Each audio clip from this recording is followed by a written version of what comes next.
Assalamualaikum warahmatullahi wabarakatuh. Kembali lagi bareng Bang Joy di channel Situs Misteri. Terima kasih buat teman-teman semua yang sudah mengklik video ini. Semoga teman-teman selalu sehat walafiat, dimudahkan rezekinya, dan dimudahkan segala urusannya. Untuk kisah kali ini, yang diambil dari Jagat Segoro Demit, dari tulisannya Dius Heta, sebuah kisah yang berjudul Kampung Mati Sekar Mayang. Sebelum kita lanjut ke ceritanya, tekan dulu tombol like video ini, jangan lupa subscribe dan aktifkan lonceng notifikasinya agar kalian tidak ketinggalan cerita seram dari Bang Joy. Oke, seperti apa untuk kisah kali ini? Langsung saja kita masuk ke ceritanya.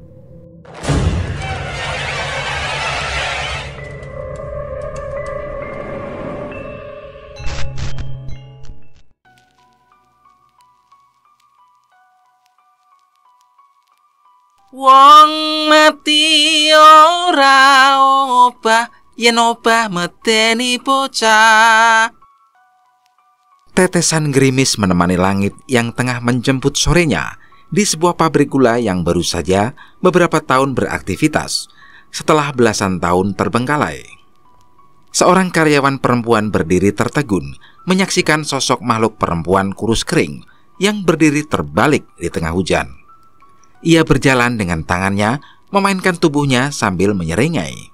Seketika perasaan cemas muncul saat mengetahui keberadaan sosok yang janggal itu. Karyawan tersebut tak mampu menahan rasa merindingnya yang membuat tubuhnya kaku. Tapi itu hanya sementara. Setelahnya, sosok itu pun menghilang dan senyuman yang aneh terukir di wajah karyawan yang mulai terlihat pucat itu. Aroma kopi hitam tercium semerbak di pos pantau pabrik gula. Suara gerimis menemani sore terasa begitu tenang setelah pergantian shift.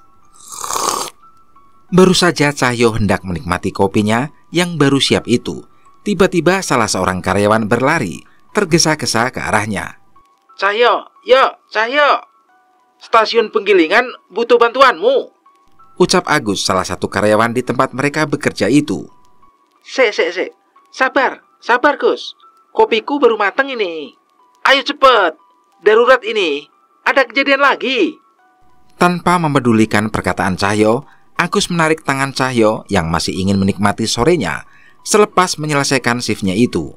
Mau tak mau, Cahyo pun terburu-buru meletakkan gelasnya dan mengikuti permintaan Agus. Apa meneh toh? Paling si Sri iseng lagi. Emang Danan kemana? Justru Danan yang minta aku manggil kamu. Kayaknya dia juga kerepotan. Mengetahui keadaan itu, Cahyo pun tidak lagi mencari alasan dan buru-buru menghampiri tempat yang dimaksud. Baru saja memasuki tempat itu, Cahyo sudah disambut dengan suara teriakan mengerikan dari salah satu karyawan perempuan. Cahyo mencari asal suara itu dan mendapati bahwa suara itu berasal dari seseorang yang merayap di sudut dinding pabrik gula tersebut. Perempuan itu melotot, wajahnya pucat dan semakin tirus. Kulitnya mulai menghitam pengaruh dari sosok yang merasukinya. Wajikur, Wati kenapa? Demit opo meneh kuwi? Spontan Cahyo kaget melihat Wati, teman karyawannya, bertingkah seperti itu. Kayaknya setan dari luar. Makanya aku manggil kamu buat mastiin, balas Danan. Cahyo mendekat memperhatikan sosok Wati yang wajahnya mulai terlihat semakin pucat dan mengerikan. Saiki aku sing duwe panggonan iki. Aku njaluk bocah iki. Makhluk itu terus menatap Danan dan Cahyo dengan wajah mengancam. Makhluk itu mulai menghantam kepala Wati ke dinding berkali-kali hingga darah mulai menetes di pelipisnya. Danan! Cahyo memberi isyarat pada Danan dan segera berlari dan memanjat peralatan di sekitarnya. Danan segera melantunkan ayat-ayat suci dengan lantang hingga sosok yang merasuki Wati berteriak menggila. Panas! Sosok itu tersiksa hingga menjatuhkan dirinya. Dengan sigap Cahyo menangkap tubuh Wati yang kerasukan itu. Namun sosok itu terus meronta hingga Cahyo kewalahan. Cahyo menahan tubuh Wati. Ia meletakkan tangannya di kepala Wati sambil membacakan doa untuk mengusir sosok itu dari tubuhnya. Wah, hentikan, bocah sialan. Kukutuk kalian, kukutuk kalian. Teriak sosok itu. Ia benar-benar tersiksa. Namun entah mengapa dengan semua bacaan doa-doa dan ayat itu sosok yang merasuki Wati masih enggan untuk keluar. Danan menyadari sesuatu. Ia tahu bahwa sosok itu acap kali melirik ke satu arah. Ia seperti ketakutan akan sesuatu. Danan mencoba memeriksa ke arah makhluk itu melirik, arah jendela belakang. Dan benar, sosok bayangan anak kecil tengah berdiri di sana sambil mengawasi Wati. Siapa itu? Danan berlari menuju jendela, namun sebelum sampai ke sana tiba-tiba sosok itu menghilang. Mas mau main sama saya? Suara anak kecil terdengar begitu dekat di telinga Danan, namun Danan tak melihat sosok apapun di sekitarnya. Yang kalah dikubur hidup-hidup. Seketika Danan merasa terancam. Ia tidak melihat keberadaan sosok itu, tapi ia merasa bahaya yang mengancam dirinya. Cahyo, hati-hati. Danan memperingatkan Cahyo sambil menjauh dari jendela itu. Tapi semua terlambat. Tubuh Wati sudah kaku dengan mata yang melotot dan mulut yang menganga. Roh itu sudah tidak menguasai tubuh Wati, namun ada yang ia ambil dari tubuh itu, Sukma Wati. Di tengah kebingungan itu, mereka melihat ke arah keluar dan menyadari langit sudah mulai gelap. Sosok setan perempuan itu pergi dengan berjalan terbalik, dengan wajah ketakutan bersama sosok roh anak kecil di sebelahnya. Namun bukan itu yang mengerikan. Sukma Wati yang tak berdaya diseret oleh sosok setan bocah yang membuat Danan merasa terancam itu. Mengetahui Danan dan Cahyo hendak mengejar mereka, sang setan anak kecil itu pun menoleh. Wajahnya terlihat jelas di bawah rintikan hujan. Wajah yang hancur dengan lubang mata yang bolong dan diisi oleh seekor ular. Kita mainnya. Sukma Mbak ini hadiahnya. Saya tunggu di kampung Sekarmayang sebelum pagi. Danan dan Cahyo segera berusaha mengabari Pak Le mengenai kejadian di pabrik gula. Namun ia tak ada di rumah dan telepon genggamnya tak dapat dihubungi. Gimana, Nan? Pak Le tidak ada kabar. Cahyo mulai merasa cemas. Terlebih malam sudah semakin larut dan mereka tak ingin gegabah mengikuti kemauan setan itu. Kalau memang ndak iso dihubungi ya sudah, kita kesana saja. Nggak mungkin juga kan kita ngebiarin keadaan Wati begini. Balas Danan. Beberapa karyawan membantu Danan mengevakuasi tubuh Wati yang masih kaku. Bule yang mengetahui keadaan ini segera datang ke pabrik dan membantu merawat Wati. Kalau kalian mau pergi, harus hati-hati. Jangan lengah. Kalau Pak Le ada kabar nanti, Bule suruh segera menyusul kalian. Semas Bule. Sepertinya ia khawatir jika kami mengikuti setan itu untuk menuju desa Sekarmayang. Namun ia lebih khawatir saat melihat keadaan Wati. Doain kami ya Bule. Semoga nggak terjadi hal-hal yang kita takutin. Balas Cahyo sambil segera berpamitan meninggalkan tempat itu. Jul, Panggil Danan. kenapa Nan? Sekarang bukan waktunya untuk ragu. Ndak, kamu jalan duluan. Berarti udah tahu kan kampung Sekarmayang ada di mana? Tanya Danan. Lah ya nggak tahu. Jawabnya dengan polos sambil menggaruk kepalanya.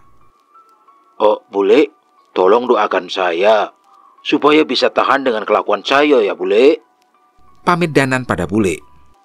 Ada. Ya namanya nggak tahu.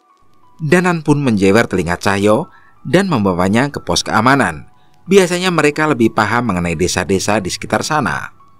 Kalau nggak tahu ya nanya dulu. Jangan banyak gaya. Desa Sekarmayang hanya berjarak 30 menit dari pabrik gula. Namun saat mengetahui tentang desa itu dari salah satu karyawan, mereka mendapat kabar bahwa sudah jarang berjumpa dengan warga desa Sekarmayang. Padahal desa itu adalah salah satu penghasil sayuran, memasok di beberapa pasar di sekitar sana. Suara knalpot Vespa tua Cahyo terdengar menggema sepanjang perjalanan melintasi jalur-jalur pinggir perkebunan dan hutan. Namun tak begitu lama, mereka pun sampai di depan sebuah gapura yang menunjukkan sebuah nama kampung, Sekarmayang. Kampung Sekarmayang tidak terlalu dipadati penduduk. Rumah-rumah di sana saling memiliki jarak. Biasanya ada kebun dan lahan yang membatasi tiap rumah di sana. Lampu-lampu rumah menyala, namun lampu yang menerangi jalan benar-benar hanya sedikit. Masih terlihat beberapa warga yang menikmati kopi di teras rumah. Dan ada juga yang berpapasan dengan Danan dan Cahyo. Merasa suara motornya mengganggu, Cahyo pun memarkirkan motornya di tempat yang cukup luas. Kita harus kemana, Nan? Kita sudah sampai di desa yang dikatakan makhluk itu, ucap Cahyo. Danan masih terlihat bingung. Ia melihat sekitar, namun tidak menemukan petunjuk apapun. Keadaan di sana sama saja seperti keadaan di desa biasa di malam hari. Kita tanya warga desa yang masih bangun saja, Jul, balas Danan. Mereka mencari keberadaan warga desa tersebut. Ada beberapa anak yang masih bermain di sekitar pohon bambu dan rumahnya masih menyala. Dek, bapak atau ibunya ada? Tanya Cahyo pada anak-anak itu. Ya ada lah, Mas. Emangnya saya yatim piatu? Mendengar jawaban bocah itu, Cahyo mulai merasa kesal. Tapi Danan dengan cepat menepuk pundaknya untuk memintanya sabar. Nggak gitu, Dek. Ada yang mau kami tanyakan. Boleh dipanggilin sebentar, ndak? Tanya Cahyo lagi. Ndak, balas anak-anak itu singkat. Nan, mukulin anak kecil buat ngasih pelajaran, dosa nggak sih? Cahyo mulai kesal dan menghampiri anak-anak itu. Danan berusaha menahan Cahyo, namun anak-anak kecil itu malah tertawa-tawa sambil meledek. Saat itu Danan mulai merasa ada yang aneh dengan keadaan di sekitarnya. Jangan galak-galak, Mas. Ntar keteknya bawa kuda, ledek bocah itu lagi. Anak itu berlari menjauh di kebun-kebun, dan seorang anak perempuan masih tetap pada tempatnya. Ia masih menertawakan kami, namun sepertinya ia hendak mengatakan sesuatu. Kalau mau ketemu bapak dan ibu, itu di atas. Setelah mengucapkan kata-kata itu, ia pun ikut berlari menyusul temannya. Danan dan Cahyo tidak mengerti maksud anak-anak itu. Namun sesuai perkataan anak perempuan tadi, mereka pun menengok ke atas. Nan, Danan. Cahyo menyadarinya. Pohon bambu yang mereka lihat berada di sekitar mereka bukanlah pohon seperti yang mereka kira. Jauh di atas mereka ada orang-orang yang terlihat begitu tinggi dengan menaiki egrang setinggi pohon bambu. Wajah mereka terlihat begitu pucat, tidak seperti manusia pada umumnya. Mereka berayun-ayun dan berjalan sedikit demi sedikit dengan egrang yang mereka naiki. Apa yang mereka lakukan, Jul? Danan mulai waspada, namun makhluk-makhluk itu seperti tak berniat melakukan apapun pada mereka. Suara anak kecil itu terdengar lagi menertawakan Danan dan Cahyo. Saat itulah mereka tersadar bahwa mereka berada di tempat yang mereka tuju. Berarti sedari tadi yang kita lihat bukan manusia, ucap Danan. Cahyo setuju. Mereka pun melihat sekitar dan menyadari pemandangan yang berbeda. Tiba-tiba rumah yang mereka lihat berubah menjadi tua dan sudah ambruk. Tak ada lampu-lampu yang menyala. Namun bulan purnama bersinar begitu terang, menyinari desa yang mulai berkabut itu. Kampung ini sudah mati, ucap Cahyo. Mereka pun berjalan dengan hati-hati, menghindari makhluk-makhluk yang berdiri di atas egrang itu. Mereka mengikuti arah anak-anak tersebut sambil mengawasi sosok-sosok yang berada di atas bambu itu akan mengincar mereka tiba-tiba. Saat makhluk-makhluk itu tak terlihat lagi dari pandangan mereka, mereka pun mempercepat langkah mengikuti suara tawa anak-anak kecil itu. Tawa itu terdengar di antara hutan-hutan berkabut di sekitar mereka. Ini makin gak beres, Nan, ucap Cahyo. Terus gimana? Kita balik? Enggak mungkin kita ninggalin Wati. Kita harus bawa pulang Sukmanya Wati. Cahyo masih kukuh dengan pendiriannya. Mereka pun melanjutkan perjalanan dan mulai mendengar suara keramaian tak jauh di hadapan mereka. Kan Cian aku yang lompat. Sekepala ya. Jangan curang. Suara anak-anak terdengar begitu ramai. Malam hari dan saat itu suasana benar-benar berkabut. Sudah jelas, itu bukanlah suara anak-anak manusia. Roh anak yang menculik Sukmanya Wati mungkin ada di antara mereka, harap Cahyo. Danan mengangguk mengharapkan hal yang sama. Ia masih mengingat wajah roh anak kecil di pabrik gula yang mengerikan, dan bahkan mampu membuat setan yang merasuki Wati itu ketakutan. Mas, Belum sempat mereka melangkah lebih jauh, tiba-tiba terdengar suara anak yang memanggil mereka dari belakang. Danan dan Cahyo menoleh, dan seketika mereka tersentak saat melihat sosok di belakang mereka. Dari balik kabut tiba-tiba muncul sosok anak bertubuh kurus jangkung yang sedikit lebih tinggi dari mereka. Ia memeluk sebuah kepala di dadanya. tinggalkan kampung ini selagi sempat. Sosok itu berkata tanpa mencoba mendekat. Danan dan Cahyo melongo melihat sosok yang membuat mereka setengah merinding itu. Mereka tahu anak jangkung itu bukan hantu biasa, namun mereka cukup lega saat tahu setan itu tidak berniat menyakiti mereka. Apa maksudmu? Itu kepala siapa? Danan mencoba memperjelas maksud setan itu. Ini kepala adikku. Kalian pergilah. Kecuali kalian ingin menjadi bagian dari kami. Sosok itu berbalik dan berjalan ke dalam kabut dan perlahan menghilang. Adik, Cahyo mengerutkan dahinya. Ia mulai menebak-nebak mengenai desa ini. waktu kalian tidak banyak. Tiba-tiba sosok itu muncul lagi dengan tiba-tiba sambil berteriak tepat di sebelah wajah Danan dan Cahyo. Mereka yang kaget pun terjatuh lemas. Namun sosok itu kembali menghilang begitu saja, meninggalkan mereka. Wajah Danan dan Cahyo pucat. Mereka tak menyangka dengan kemunculan sosok itu. Mereka pun mengatur nafas sebelum kembali berdiri dan memutuskan apa mereka akan mengikuti keinginan setan itu. Sepertinya sesuatu yang mengerikan terjadi terhadap warga kampung ini. Ucap Cahyo. Benar.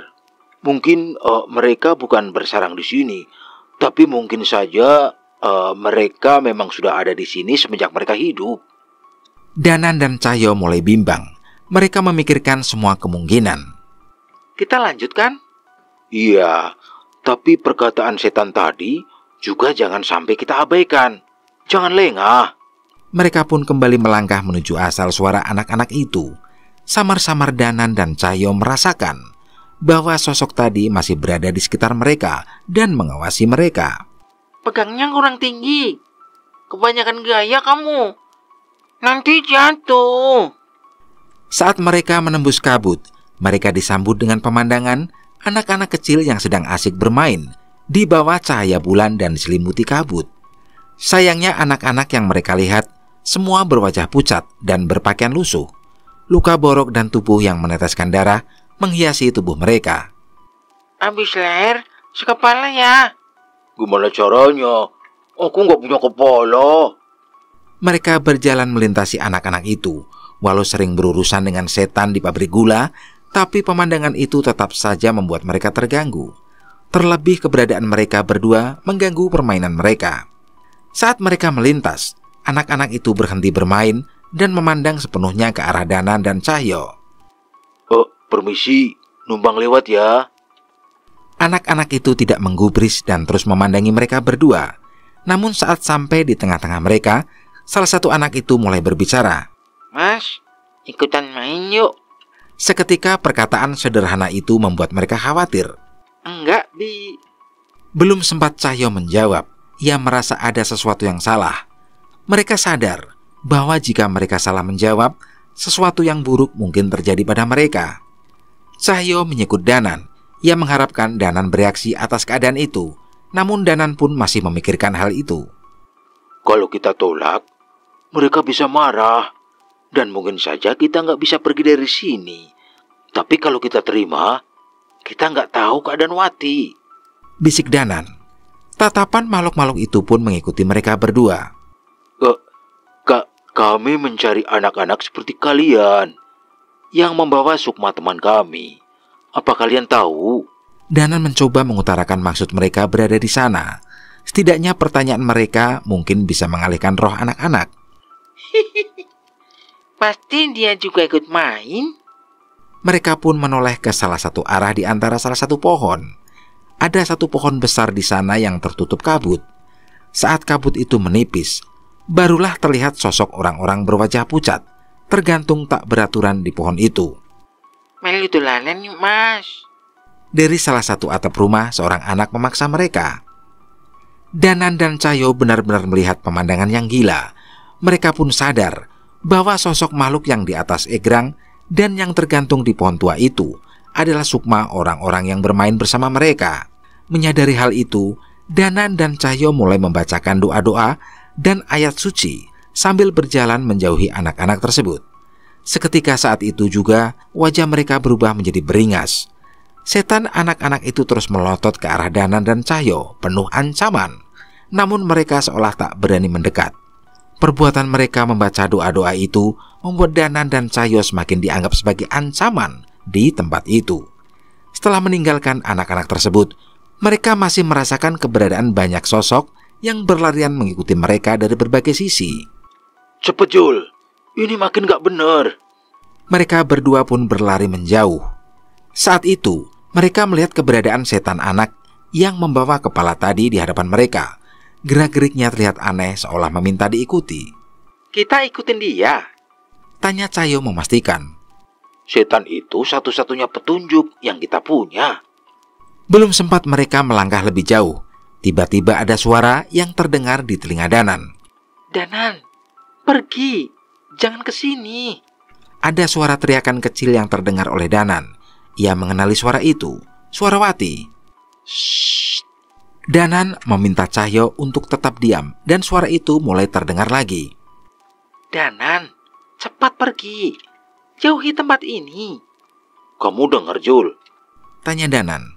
Cahyo menajamkan telinganya dan suara itu juga terdengar secara samar-samar di telinga Cahyo. Itu Wati. Kita ke sana. Cahyo yang ingin bergegas berlari ke sana, namun tiba-tiba setan anak jangkung yang membawa kepala itu menghadang mereka. Minggir, perintah Cahyo.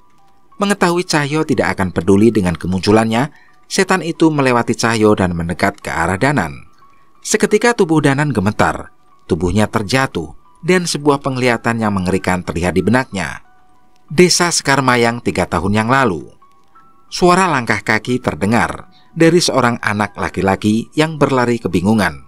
Anak bertubuh tinggi itu mengetuk pintu-pintu rumah berharap ada seseorang yang bisa menolongnya. Pak, tolong Pak, tolong yang saya. Berkali-kali ia mengetuk pintu rumah itu, namun tak ada satupun yang keluar. Itu adalah rumah kesekian yang ia datangi.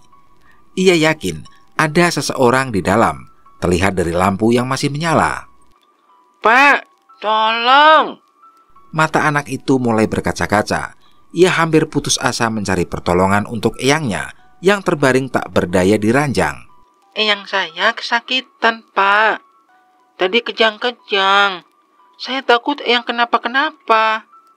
Walaupun sudah memohon seperti itu, tak ada satupun orang di rumah itu yang membukakan pintu untuknya. Ia tidak mau menyerah. Kali ini ia mencoba membuka pintu itu dan menghadapi sendiri tetangganya walau harus memohon dan bersimpuh. Ia hanya ingin meminta tolong agar seseorang menolong eyangnya untuk berobat. Maaf, saya izin masuk. Anak laki-laki itu memasuki rumah dan menyadari bahwa suasana begitu sepi. Di tengah gugupnya, ia pun menemukan keberadaan sang pemilik rumah. Pak Sukir. Anak itu mencoba menyapa. Saat itu anak itu pun tersadar. Bukan Pak Sukir yang tidak ingin menjawab panggilannya, melainkan tubuh Pak Sukir sudah terbaring menjadi mayat di rumahnya sendiri tanpa seorang pun menolongnya. Anak itu pun jatuh berlutut dan wajahnya semakin pucat. Selain Pak Sukir, warga desa Sekarmayang hanya dihuni oleh warga yang sudah berumur. Ia keluar dari rumah dan menyadari bahwa semua orang di sana mengalami penyakit yang sama seperti yang dialami eyangnya. Beberapa saat sebelumnya warga desa menghukum mati seorang dukun santet yang telah membunuh puluhan nyawa di desa itu. Dukun itu tertangkap saat seorang bapak yang anak perempuan dan istrinya menjadi korban berhasil memaksa pelaku untuk menunjukkan keberadaan sang dukun. Warga pun beramai-ramai mendatangi sebuah rumah tempat terpencil di mana dukun itu tinggal. Sebuah rumah di bawah lembah yang hanya dapat didatangi dengan berjalan kaki. Saya hanyalah pisau yang digunakan oleh kalian. Apa yang saya lakukan hanyalah perwujudan niat dari sesama kalian. Dukun itu membela diri saat warga mengepung rumahnya. Warga desa Sekarmayang pun menarik seorang perempuan paruh baya yang meminta sang dukun untuk melakukan santet itu di hadapannya. Ampun, ampun, ampun. Saya menyesal. Ampun. Perempuan itu menangis dengan wajah yang sudah lebam dan tubuh penuh dengan luka. Tangisan itu tidak berarti di hadapan warga desa. Mereka pun menjambak rambut perempuan itu dan memisahkan kepalanya dari tubuhnya. Darah pun bermuncratan membasahi tanah di desa itu. Dia sudah kami hukum. Kini giliran dirimu. Sang dukun yang melihat hal itu segera berlari menjauhi warga desa. Seluruh warga di sana pun tak memberikan celah dan terus mengejar sang dukun. Walaupun sempat bersembunyi, warga terus berhasil menemukan tempat persembunyiannya. Sampai malam hari, barulah sang dukun menyerah dan berhenti di Sungai Dangkal yang aliran airnya melewati desa. Kau tidak bisa lari lagi. Warga desa mengepung dukun itu dari kedua ujung sungai. Walau begitu, sang dukun masih tetap berdiam di tengah sungai dan masih mencari celah untuk menyelamatkan dirinya. Warga desa pun tidak sabar. Mereka mengejar ke tengah sungai, sementara dukun itu mencabut kerisnya dan membela diri. Beberapa warga terluka, sebagian terus bertarung mengeroyok sang dukun dengan peralatan seadanya. Keris itu sempat melukai beberapa warga, namun sang dukun tetap tak mampu menyelamatkan dirinya. Dukun itu memuntahkan darahnya saat warga berhasil merebut kerisnya dan menusukkan pada dirinya. Dendam. Aku dendam. Dukun itu berusaha mengutarakan dendamnya di penghujung nyawanya. Darahku akan mengalir bersama air ini dan menjadikannya banyu pati. Aku akan kembali dalam wujud kutukan yang akan menyiksa kalian hingga mati. Warga desa tidak peduli. Ia menarik keris di tubuh dukun itu dan menusukkannya sekali lagi. Tubuh yang membusuk, bagian tubuh yang terpisah, darah yang terus mengalir, rasa sakit yang tak berkesudahan. Kalian akan merasakan itu semua sebelum mati. Kali ini, dukun itu sendiri yang menarik keris itu dari tubuhnya dan menusukkan ke lehernya. Tubuh dukun itu pun tumbang dan mati dengan membawa dendam kesumat. Darahnya merubah aliran sungai menjadi merah dan terus mengalir hingga desa Sekarmayang. Warga desa pun menyeret tubuh dukun itu dari sungai dan membakarnya bersama sosok perempuan yang dipenggal tadi. Sosok perempuan yang tak terima ketika kekasihnya itu meninggalkannya dan hidup bahagia dengan keluarga barunya. Kampung menjadi lebih tenang setelah kematian sang dukun. Teror santet yang dulu menghantui warga desa tak lagi terdengar. Seluruh warga merasakan apa yang mereka lakukan adalah keputusan yang tepat. Sampai saat suatu malam, warga desa melihat seseorang berjalan dengan langkah yang aneh di tengah desa. Ia berbicara namun suaranya begitu kecil, wajahnya pucat dan tubuhnya penuh dengan luka.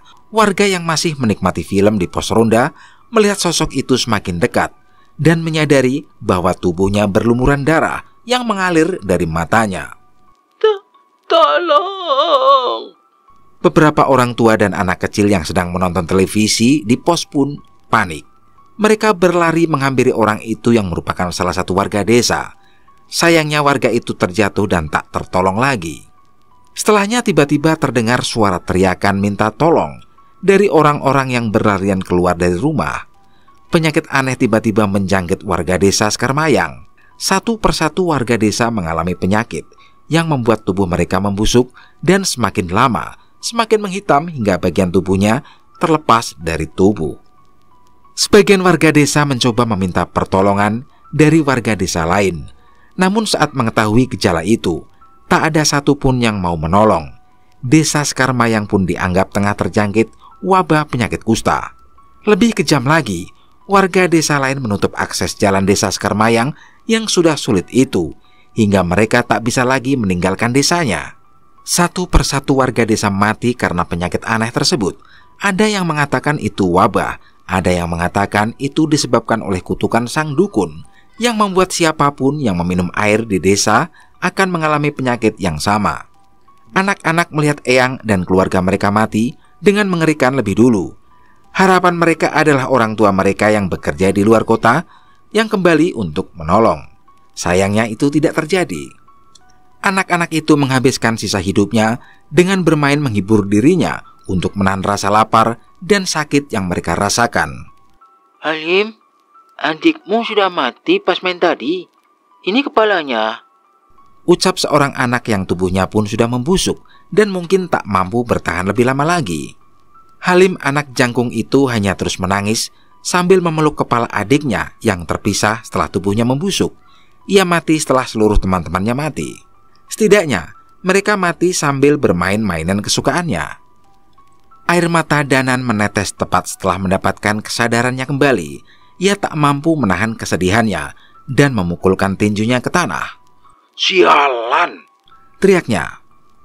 Kamu melihat sesuatu, Nan? Tanya Cahyo. Danan mengusap air matanya, namun ia masih berjuang menahan kesedihannya. Kutukan Banyupati menyerang desa ini. Seluruh warga desa mati. Anak-anak itu bermain di akhir hayatnya untuk mengalihkan rasa sakit dan kesedihan mereka. Mendengar ucapan Danan, Cahyo merasakan perasaan yang sama. Jadi, mereka warga desa ini? Danan mengangguk. Keluarga mereka mati lebih dulu. Desa ini dianggap terkena wabah kusta, dan warga desa lain menutup akses desa ini. Anak-anak itu terjebak sampai akhirnya mati. Kini Danan dan Cahyo mulai mengerti apa yang terjadi di sana.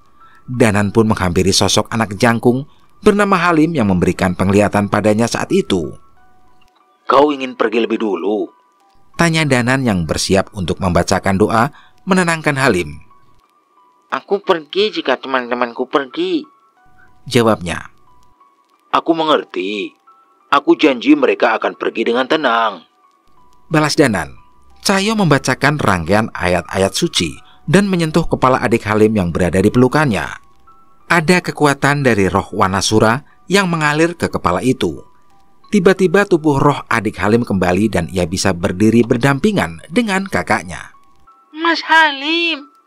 Roh anak perempuan itu tersenyum melihat kakaknya. Tunggu sebentar ya.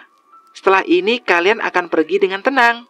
Mainlah dulu dengan kakak dan teman-temanmu, ucap Cahyo. Roh anak perempuan itu pun mengangguk sambil tersenyum. Kedua roh anak kecil itu menghantar kepergian Danan dan Cahyo memasuki sisi terdalam dari kampung mati itu. Kabut mulai menipis menyambut kedatangan Danan dan Cahyo. Alih-alih pemandangan sebuah desa, mereka disambut dengan sekumpulan keranda bambu yang berserakan di tengah hutan. Danan, pergi Danan. Jangan mendekat ke sini. Suara Wati terdengar dari salah satu keranda itu. Ia benar-benar ketakutan dengan segala pemandangan mengerikan yang ada di sekitar mereka. Di keranda yang lain, terlihat sukma-sukma lain yang terperangkap tak mampu berbuat apapun. Sementara di ujung tempat itu, terlihat anak kecil yang mendatangi mereka ke pabrik gula. Sudah, kami sudah datang. Bebaskan mereka, ucap Cahyo. Alih-alih mendapat jawaban dari anak kecil yang tak memiliki mata itu, mereka justru mendengar suara dari belakang. Kita belum main, Mas. Kali ini kepala anak kecil yang menggantung turun begitu saja menyambut mereka. Danan dan Cahyo menjaga jarak saat menyadari bahwa mereka tengah dikepung. Biarkan kami memulangkan kalian dengan tenang.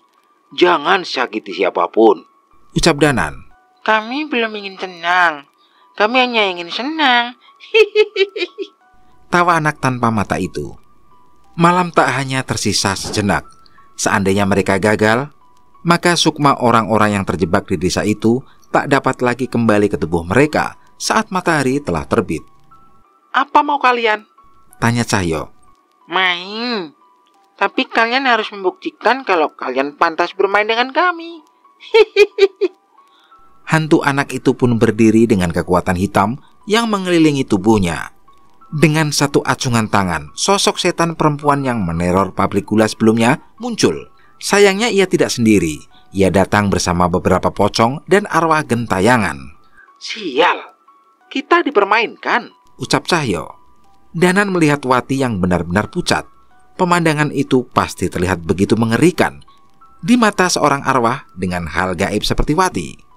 Dalam sekejap, sosok setan wanita berlari kayang dan mendekati Danan.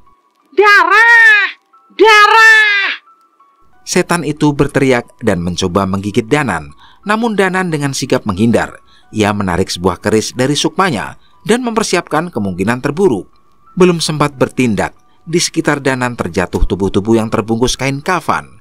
Perlahan tubuh itu menggeliat dan berusaha untuk berlari. Wong mati raiso obah. Suara anak-anak kecil itu terdengar tertawa melihat tubuh-tubuh pocong yang menggeliat itu. Yang nyoba medeni bocah. Layu! Setan anak-anak itu pun berlarian di sekitar Danan dan Cahyo. Setan-setan suruhan anak tanpa mata itu berusaha mengincar Danan dan Cahyo. Pergi! Danan menebaskan kerisnya. Sayangnya setiap tubuh itu terkoyak. Mereka akan terus kembali bangkit dan menyerang Danan dan Cahyo lagi. Ah, minggir! Wanasura! Seketika suara raungan terdengar dari tubuh Cahyo. Suara itu disambut dengan suara-suara kera yang mendekat menyambut suara roh kera alas Wana Marta yang berdiam di tubuh Cahyo. Cahyo menghantamkan tinjunya pada pocong-pocong yang mendekat. Satu persatu dari mereka terpental. Danan tak membuang waktu dan segera membacakan doa-doa pada setiap serangannya agar serangannya bisa berdampak pada makhluk-makhluk itu. Tanpa disadari, sosok pocong menjilat luka Danan. Ia pun segera berbalik dan menggenggam kepala pocong itu sambil membacakan ayat-ayat ruqyah. Panas! Panas! Pocong itu kesakitan. Ia terbakar sebelum akhirnya musnah dari pandangan Danan.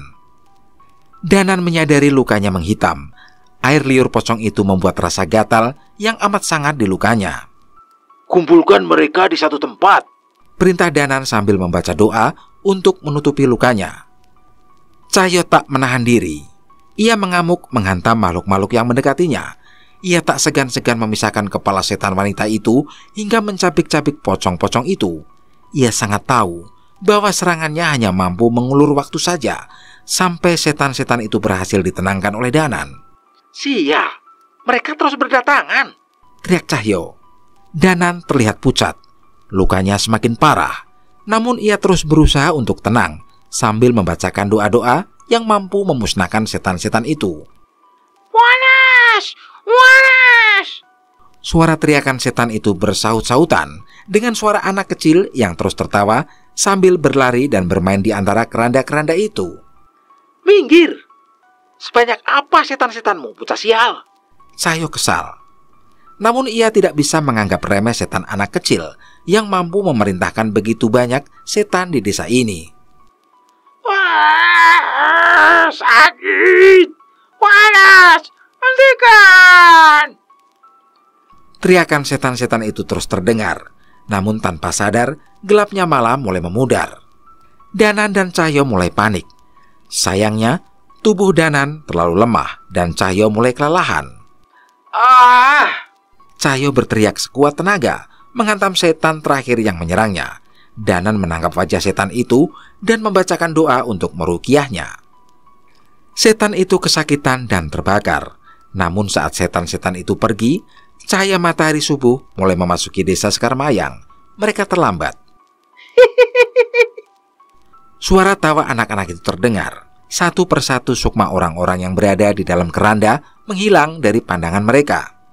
Wati! Wati! Teriak Cahyo. Sayangnya saat Cahyo memaksa membuka keranda itu, Sukmawati sudah tak lagi berada di sana. Ia pun menoleh dengan penuh amarah ke anak yang menguasai desa itu. Aku menang! Ucap setan itu. Cahyo geram. Ia dikuasai oleh amarah dan hendak membalaskan perbuatan setan anak kecil itu. Brengsek! Langkah Cahyo terhenti. Keris raga Sukmadanan menancap tepat di depan langkah kaki Cahyo. Tunggu! Dengan langkah yang lemah, Danan berusaha untuk berjalan dan mendekat ke setan-setan itu.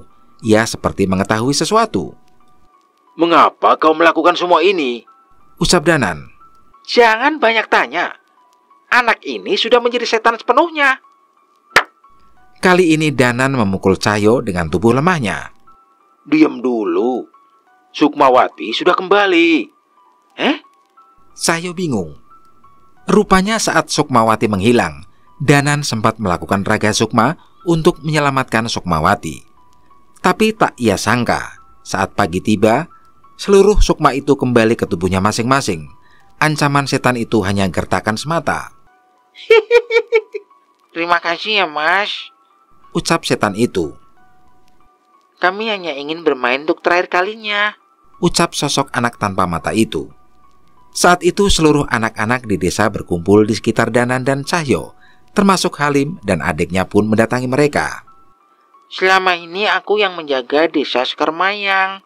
Kami hanya ingin bermain, tidak lebih. Tapi setan-setan itu datang dan kembali menguasai tempat ini. Mereka ingin menikmati mayat-mayat orang mati dengan tidak wajar. Mereka membawa manusia untuk tersesat di desa ini. Namun, mereka tidak lebih kuat dari kami, ucap setan itu. Rupanya selama ini banyak setan-setan yang berusaha menghuni kampung mati itu. Keberadaan kampung mati membuat setan-setan mudah menakuti manusia dan membuat mereka jatuh ke dalam dosa. Namun setan-setan bocah itulah yang menahan setan-setan itu. Tapi ini malam terakhir kami. Sudah 1000 hari kami di sini bermain. Saatnya kami menyusul keluarga kami. Kami pergi. Namun setan-setan itu tidak. Kami tidak ingin setan-setan itu menguasai kampung kelahiran kami ini. Danan dan Cahyo mulai mengerti mengapa sejak memasuki desa mereka disambut oleh setan-setan anak kecil yang memainkan permainan manusia. Pada bisa main ular naga panjangnya kan? Mas temenin yuk. Tiba-tiba Cahyo memaksakan senyumnya dengan mata yang berkaca-kaca. Ia tidak menyangka bahwa setan-setan anak-anak itu melakukan usaha terakhirnya untuk melindungi kampungnya yang sudah mati itu. Tenang saja, kami akan memastikan kampung kalian menjadi tempat yang asri, ucap Danan. Anak tanpa mata itu pun tersenyum sambil mengangguk kepada mereka. Ular naga panjangnya bukan kepalang, menjalar-jalar selalu kian kemari. Umpan yang lezat itulah yang dicari, ini dianya yang terbelakang. Suara lagu itu terdengar dari rangkaian roh anak kecil yang membuat rangkaian panjang menyerupai ular naga. Danan dan Cahyo menyatukan tangannya membentuk sebuah terowongan untuk mereka lewati. Namun roh anak-anak yang melewati tangan Danan dan Cahyo tak muncul kembali. Doa-doa dan ayat suci yang mereka bacakan menenangkan roh anak-anak yang melintasi terowongan ular naga yang mereka buat. Sampai tibalah seorang anak jangkung yang berada di urutan terakhir. Terima kasih ya, Mas. Aku sempat khawatir kalian tidak akan selamat, ucap Halim. Danan dan Cahyo tersenyum melihat roh anak pemberani itu. Kami yang berterima kasih, Halim, ucap Cahyo. Walau terlihat ragu, Halim memutuskan untuk mengucapkan sesuatu. Beberapa orang tua kami yang bekerja jauh dari sini mungkin belum tahu keadaan kami. Tolong sampaikan pada mereka untuk tidak bersedih. Bilangin sama mereka ya, kami memang mati, tapi kami senang. Kami terus bermain sampai akhirnya Tuhan memberi tempat untuk kami. Air mata Danan dan Cahyo menetes, namun mereka berusaha untuk terus tersenyum. Iya Halim, kami janji, balas Danan. Tubuh tinggi itu pun melewati terowongan yang dibuat oleh Danan dan Cahyo. Alunan ayat-ayat suci yang mereka bacakan menghantarkan Halim dan adiknya pergi dengan tenang. Cahaya matahari yang sudah meninggi menghapus kelamnya kabut di kampung mati Sekarmayang yang menyimpan misteri tersembunyi itu. Mereka pun meninggalkan desa itu dengan membawa amanah dari roh-roh anak kecil yang berusaha melindungi desanya itu. Semoga kalian tetap bermain dengan bahagia di alam sana ya, ucap Cahyo sebelum menyalakan Vespa tuanya dan pergi meninggalkan kampung itu. Kampung mati Sekarmayang. Oke teman-teman, bagaimana menurut kalian tentang kisah ini? Silahkan tulis di kolom komentar dan terima kasih buat teman-teman yang sudah mengikuti kisah ini dari awal sampai akhir. Buat kalian yang baru gabung, jangan lupa like dan subscribe. Wassalamualaikum warahmatullahi wabarakatuh.